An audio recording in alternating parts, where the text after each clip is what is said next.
Habang abala ang housemates, biglang narinig si Tony sa loob ng bahay. Teen housemates! Hello! Teen housemates! Alam, ano ginagawa nyo ngayon? I'm sorry, itigil nyo muna yan dahil kailangan nyo magtipon-tipon sa living room. As in, now na! Ready, go! O, dahil nandyan na kayo, pakinggan nyo muna yung sasabihin ko. Kinalulungkot kong sabihin sa inyo na hindi kayo nagtagumpay sa inyong weekly task. At ang ibig sabihin yan, wala kayong weekly budget sa linggong ito.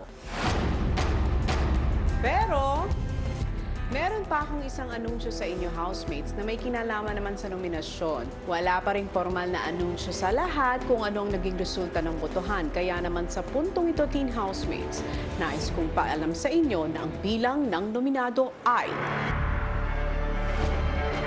3. At ang 3 nominado ay sina Christian, Heaven, and Kisses.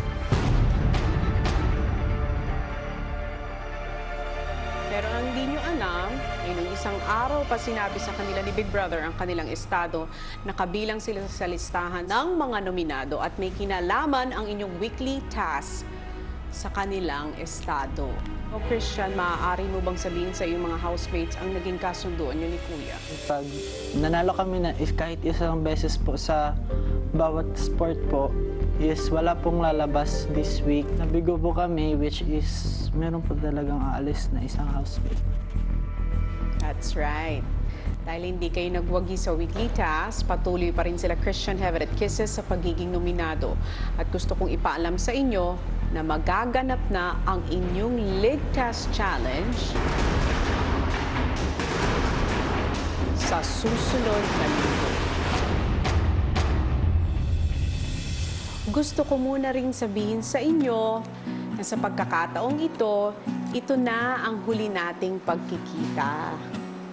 Dahil hindi nyo muna ako makakapiling sa mga susunod na araw o mga linggo dahil kinakailangan ko ng mga anak.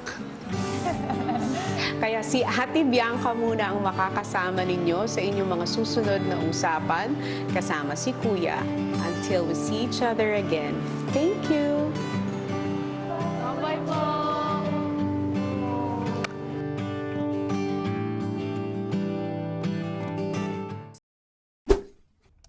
Hi mga kapamilya! Be updated with the Pinoy Big Brother housemates by clicking the subscribe button and watch all the latest videos by clicking the I button above.